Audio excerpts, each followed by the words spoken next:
Okay, I'm here with Bridget O'Neill, and this is her third year teaching at Regis, and she just did a really cool project with the sophomore class around Dante's Inferno. And we're just going to have a little conversation about that and share what she was hoping the students would learn, and then after that, we'll share some feedback from the students on what they did. So first off, can you explain a little bit about Dante and why you're teaching him in class and why the sophomore year? Absolutely. Well, sophomore year English is a focus on world literature. So I try to pick something important from different cultures, different countries that has been translated into English so that we can experience it. And Dante's Inferno is pretty much a quintessential Italian text from the 14th century, and I want our students to have experiences in as much as possible, because you never know what's going to grab a student, you never know what's going to affect a student, and so I put this before them. Specifically, I like to read Dante's Inferno because he, of course, was a political figure of his time and a devout Catholic of his time, and so he wrote this thing called the Divine Comedy, which is comprised of both or all Inferno and Purgatorio and Paradiso, and Inferno is the hell descriptions in his estimation, in his mind. And it's just kind of interesting to see how he took in the world and put people in his 9 circles of hell that he created, and seeing how he applied his contemporaries into these different levels, because he had some axes to grind as in his own existence.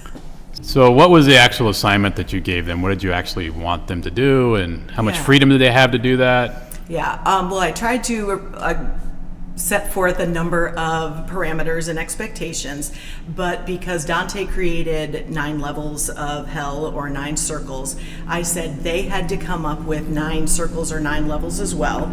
And it didn't have to be circles. A lot of them made it circles, but it could be boxes, it could be levels. I just wanted that sense of from least to greatest kind of thing. And I also asked them to, if they could put contemporary people of today, just like Dante put his political enemies or people from history into different levels, as in Judas is in the final level because he's one of the ultimate traitors. Judas and Brutus and Cassius from Julius Caesar fame,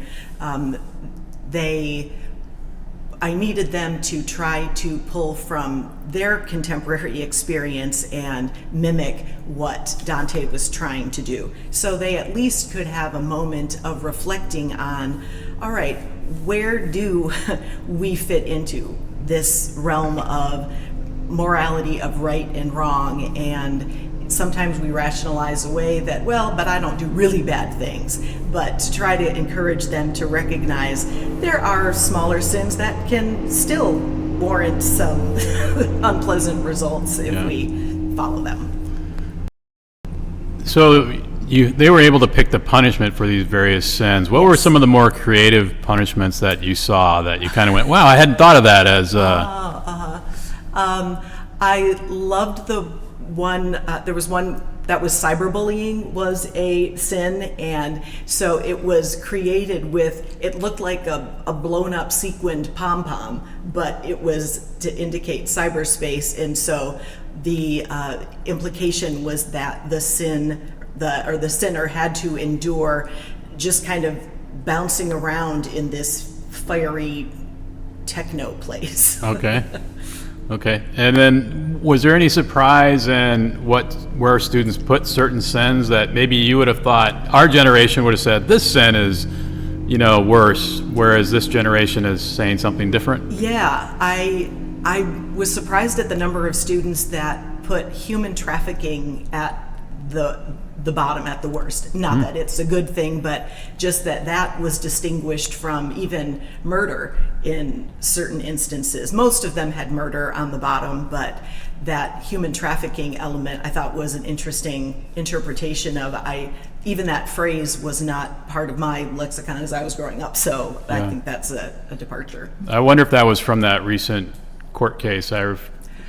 that maybe Maybe. drove some of that. Yeah. Maybe. And Yeah. then maybe how about at the top? Was there something at the top that the least, sin that was a little surprising at all? I think one of them had stealing at the top, and I thought that was a little more serious. It should have been lower.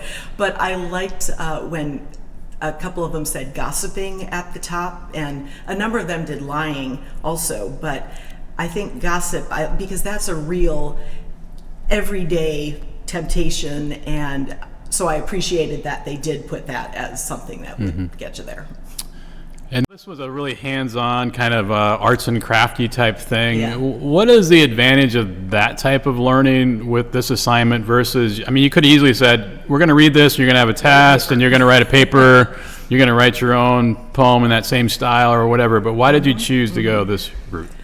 I try to create something as visceral and relevant and real as possible. And the best way to do that sometimes, especially when it's something that is as visual as Dante's Inferno's descriptions are, I wanted to have something where they could create something in their own way, because it forces them to have to internalize what Dante did before they can go off and create their own. So trying to propel them to another level of understanding by having to extrapolate out their understanding to this new situation that they've created. The last question here is, so what do you hope they really take out of this at the end? If you talk to one of these students, 3 months from now and say, what did you do in that project, and what do you hope they take from that? That literature is not dead. That something that was written in 1300s has relevance because there are certain elements of the human experience that transcend time. And this is one of them, and this connects to our moral centers and to life itself. And any way I can get students to try to remember and connect with things that have gone before us and things that are yet to come, I have won. So that's what I'm trying to do.